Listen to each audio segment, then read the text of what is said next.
This is another plow video.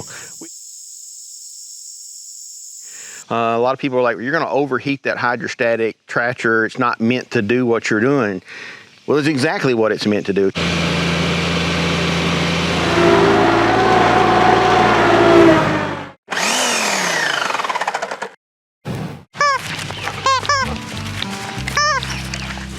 Miss Debbie sent you something.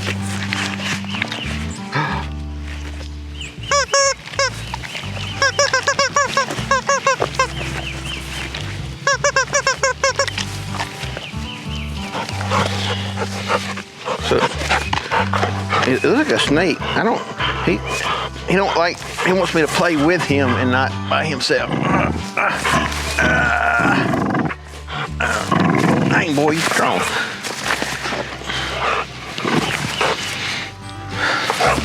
Say thank you, Miss Debbie. Hey, welcome back to the channel.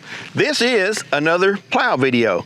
We put a 2-bottom plow on the back of the 2515, and I got beat up by a few people saying that I didn't know what I was doing. My mules could do better than that tractor, and I just didn't think it was a fair evaluation. Now, I had maybe 1 or 2 really negative comments. 99% of you guys were positive and constructive completely.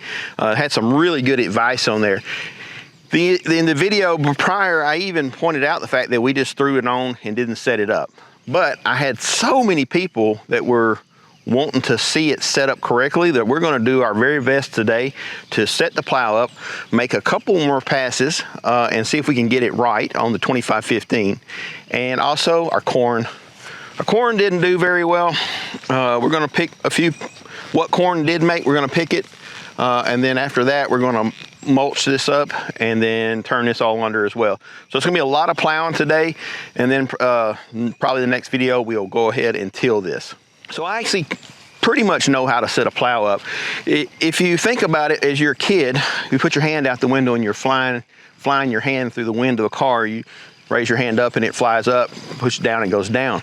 The plows are pretty much similar to that. You set your plow up so when it gets to the proper depth that it stays level.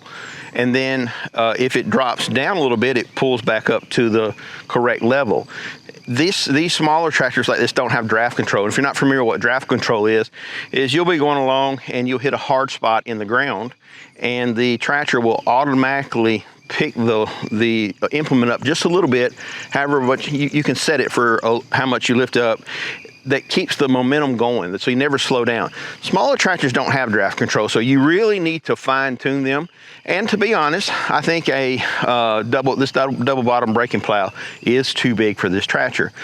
Now, I got a lot of comments saying, well, my tractor will pull a 2-bottom breaking plow. Well, an old 8N Ford tractor from the 30s will pull a double bottom breaking plow. And this is true, but not all double bottom breaking plows are created equal. The ones that the old Ford came with were like 12-inch plows. You have 12-inch, you got 14, 16s, and 18s. Well, ours is a 16-inch cut. So every time we come through, we're taking 32 inches of dirt. And if you got it set up wrong, that makes a big difference. I think we can make the tractor do okay. I don't think it's ever going to be the right plow for this tractor. The 474, it rocked it. This one, I think it's just a little bit less, 2 less horsepower. I think a nice 16 single bottom breaking plow would be the right one for it. So let's get to it. What are you doing, Gizmo?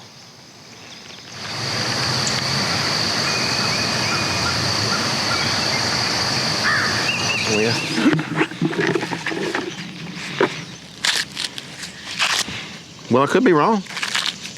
It ain't. Hey, right there, this is peaches and cream, I think is what it was. No, what was it?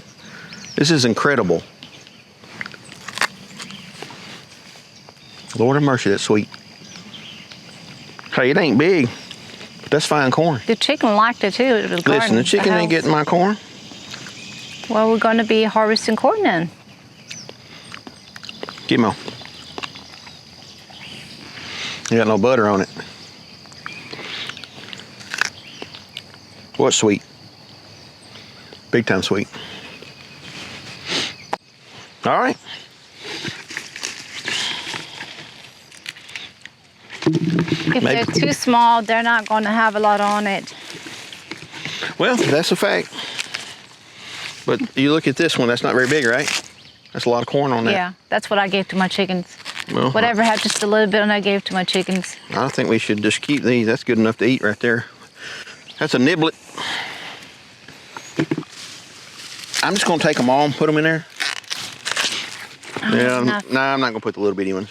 Well, I can use some of the little stuff for my chickens. That's what I've been doing. Well, so just tear them off and put them all in there then.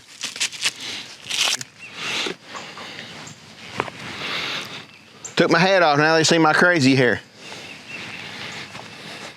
So I already busted this loose a while ago, but I like this little tab. I just come through here and just pop it and it spins it. So what I've seen is that the back is too high. So we're going to go ahead and drop the back cutter. I'm going to say we're going to drop it maybe about 3 to 4 inches. And that should put it better in line with the front.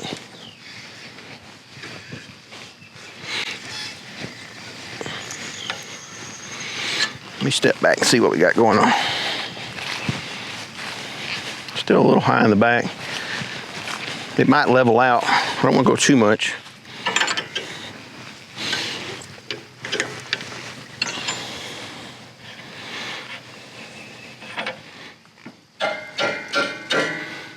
I love that.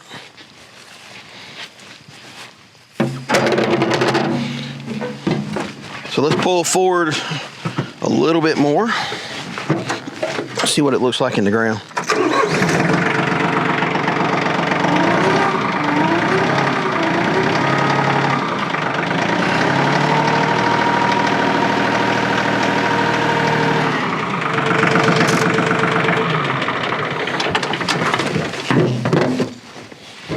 Okay, well that's not bad. It's pretty close. Now it's tilted to the left way too much, so we'll have to drop this right arm. Next thing we're gonna do is gonna adjust the arm, and let's see. We wanna lengthen it so that this side tilts the other way. I'm just making a guess right here.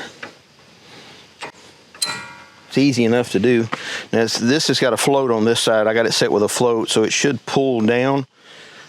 Should pull down. If not, I'll have to put it in one of the positions where it's stationary.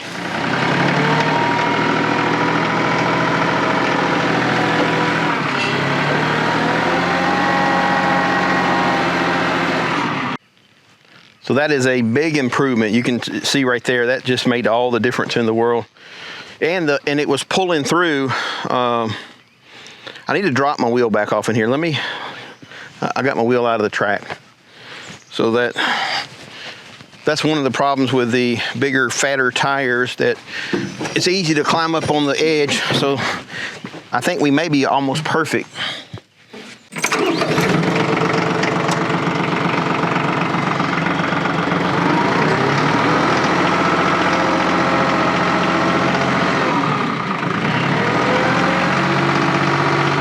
There we go, we fell right in the track.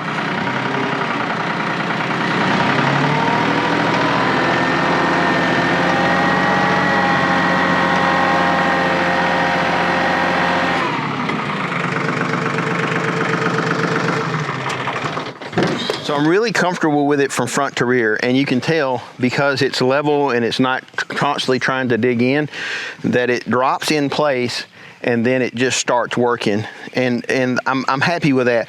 The tractor was just at idle. The differential lock wasn't locked in, and it was still pulling it. So that's a big improvement from the other day. I think the whole time we did it the other day that it was just trying to bury itself. Right now we've got about 7-8 inches drop right here, and that's pretty much perfect. However, the right side of this now is a little too low. I'm going to tilt it back up a little bit and level this out. I think we're close. I would be probably happy just to do it with this, but since we are doing it for this video, let me pull it back up just a little bit.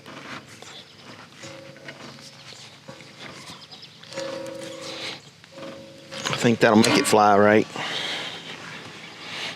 Fly right, that's basically what we're doing. We're just flying through the ground. I think we're ready for a test run.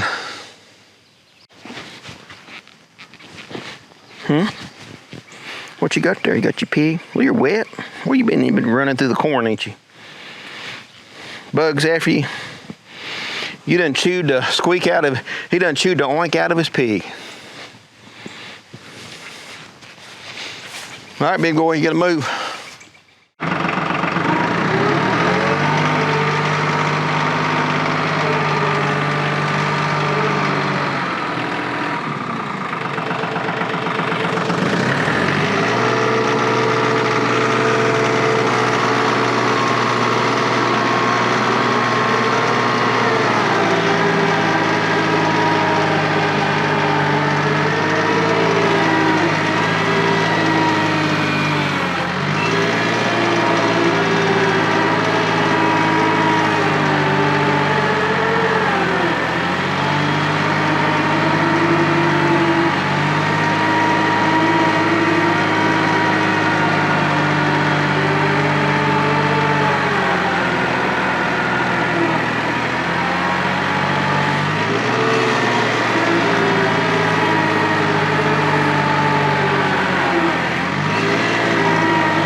We're gonna put a little bit more to the back.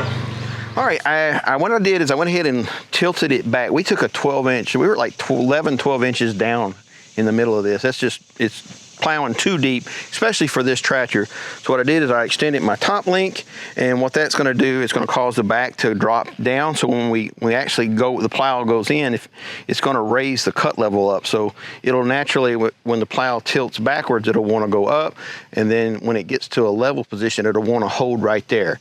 And then if it gets too shallow, it'll wanna dig back into level. So basically you're just constantly flying the plow like this. This tractor, again, doesn't have a draft control. So you sometimes will have to manually pull the lever back on to raise the implement up and down.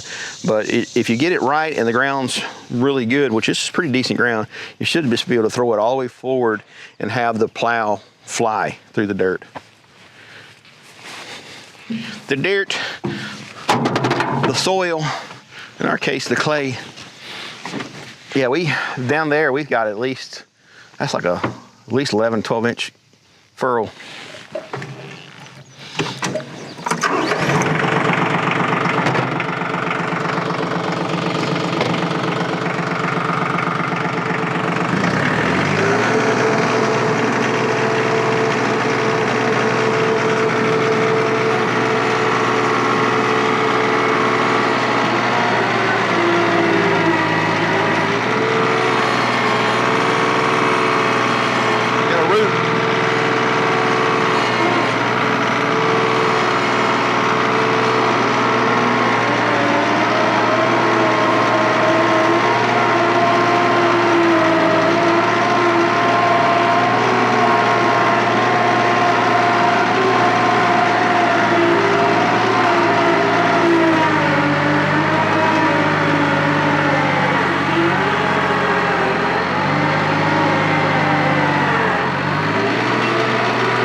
I forgot to put it back in low range.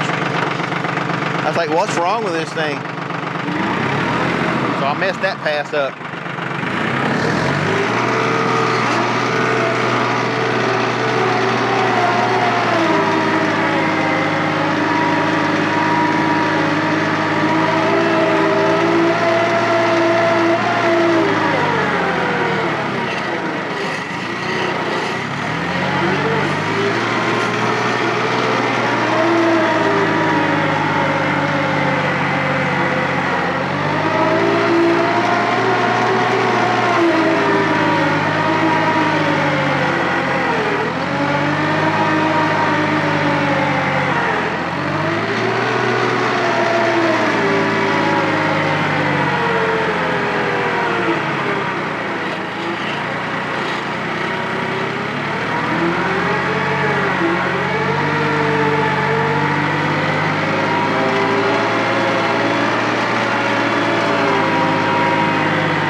So I'm reasonably happy with how that worked out. We'll take you over in just a second and show you there were some big giant roots. I mean, massive roots there from previous trees. So this is not a great example, but I feel like that we're on point now. I think we're pretty well dialed in. Okay, so I want to address a couple more comments, so you guys bear with me. People were complaining that the transmission whines because it's a hydrostatic. Well, it's a hydrostatic. All hydrostatic transmissions whine. That's the way they're made. A lot of people are like, you're going to overheat that hydrostatic tractor. It's not meant to do what you're doing. Well, it's exactly what it's meant to do. Tractors are meant to pull things, and that's what it's meant to do. We work directly with TYM on a lot of issues and a lot of things, like we're testing this tractor. So I have a little bit of insight on the inside of the company, and I have several friends that are dealers. So I'm just qualifying myself to say that you're more likely to be struck by lightning underwater in a submarine than you are to have this transmission go out on you. They know they're going to be pulled. That's the reason they have transmission coolers. Some people are just so against the whining sound. If you own a hydrostatic tractor, you just get used to it. It's no different than anything else. It just, they whine. They're hydrostatic, just like if you get on a D7 or a D6 Caterpillar dozer, they have a whine to those because they run hydrostat. Most all of your big implements, your excavators, everything runs hydrostat. So it's not a matter anymore. I think that back in the late 70s, early 80s, several lawnmower companies tried to use hydrostat on their lawnmowers, but they didn't do it well. They tried to make it cheap, and it didn't have any kind of cooling, and it overheated and burnt all the, they just failed. And it really got a bad name for hydrostat. And in the construction industry, hydrostat is really all there is. So just wanted to, had so many comments about hydrostats, I just wanted to point that out. I don't know of any person, I don't know of any dealership that has ever been in one of these transmissions. That's how solid they are. So you can see here we broke through some pretty good sized roots. Here's one. This one here is probably 2 inches. There's another one back here. There's roots running all out through here. You can see me go along and just hang and stop. That's because of these roots. And the further we go this way, the worse it'll get. I think when we do this corn up here, we turn this under, I think it's going to be fine.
Gizmo, what are you doing, Bubba? Something after you? Where's your pig at? So the first pass I couldn't get over far enough, and my wheel was running down some of the corn, and it didn't do, you know, obviously it's not going to do as well. And then the second pass I was able just to hang my right wheel in the middle of the row and just have 2 rows of corn going down through the flail mower, and it just, you can tell where it mulched it better, and then where I run it down, it didn't. Like here I ran it down, it didn't do as good. So where I ran it down, it didn't do as good, but still did okay. But I think we're ready to plow. Roll croppers. You done got the oink out of your pig, ain't you, huh? Ain't got no more oink left. Where's your chicken at? Where's your chicken at? Done squeaked all the oink out of it. Maybe Mama will get you a new one. So I'm hoping this will do better up here, because we have used the bottom plow with the 474 up here, so there's no roots. And again, this is a tough gig for this 25 horsepower tractor.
So we really got it dialed in now. I've got the stop put on about 5. So when I drop the 3-point hitch, it only lets it go down to that level.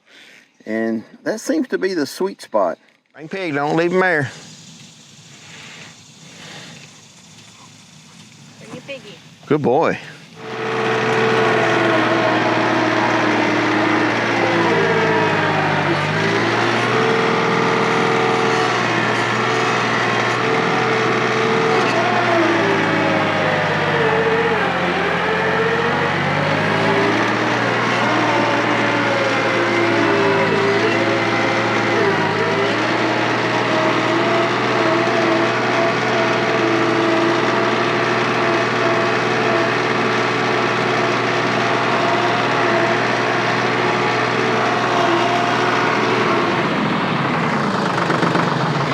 Is there anything leaking out from under this?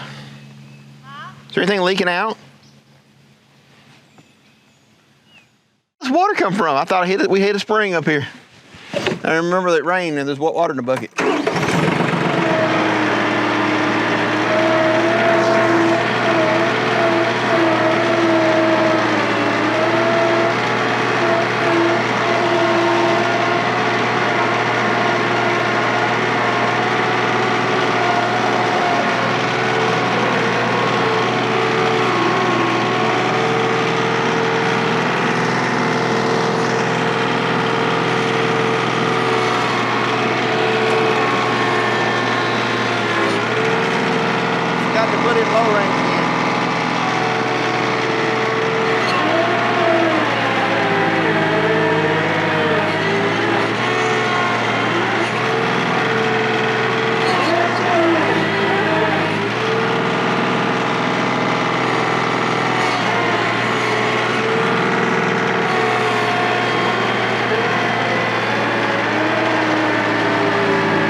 I did on this last pass, I come through and I just kind of hammered down the 3-point hitch, and it pushed the stop pin a little bit too far forward, and that's what happened. I had it dialed in perfectly, and then I just didn't think about it, and I just hammered the 3-point hitch down, and it dropped it too far again.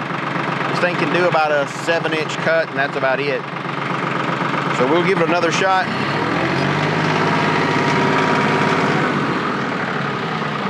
Also didn't help that I didn't put it in low range, so when I started out.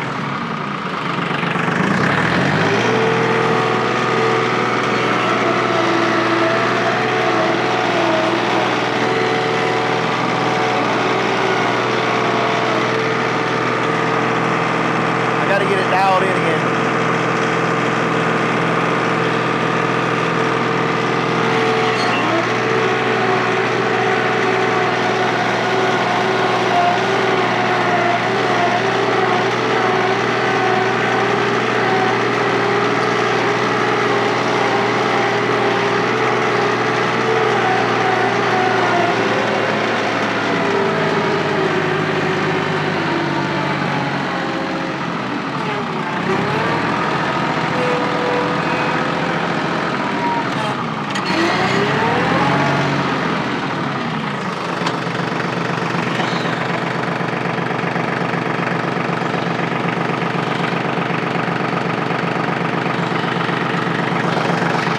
So this thing's just got to be so perfectly right.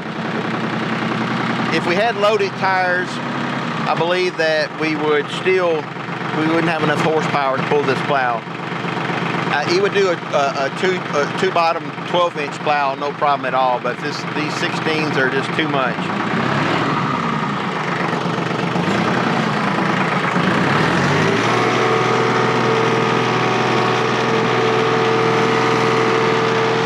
Dropped it a little bit more, see if we can get it dialed in.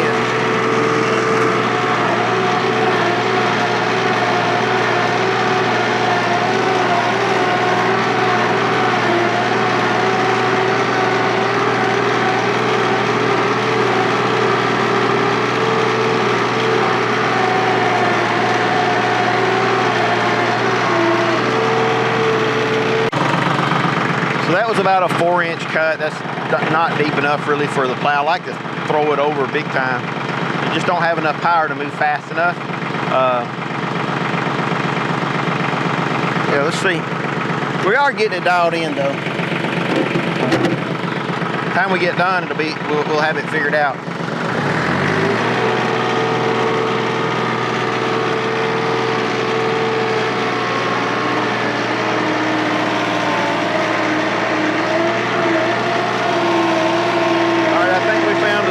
Right here.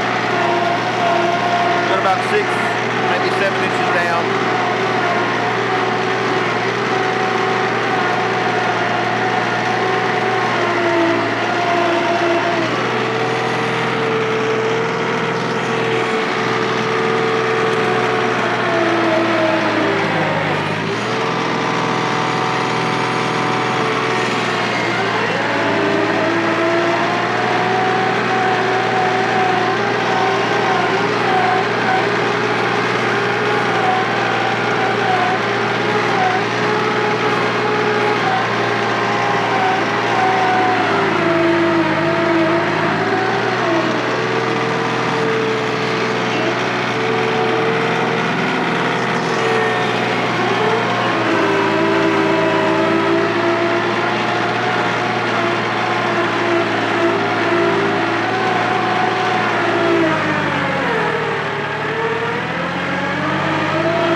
All right, we got the garden plowed. I think it looks pretty good. The 2515 and a 2-bottom 16-inch plow. I don't think it's a match made in heaven. This tractor just doesn't, it runs out of horsepower, which it's supposed to. It's a 25 horsepower tractor. Now this frame size, this exact transmission they have a 40 horsepower engine. I think it's 40 or 45 horsepower engine that goes with this exact transmission. So this thing is built like a tank for 25 horsepower. I just don't think you've got enough horsepower to tear the transmission up. It's just, that part's pretty awesome.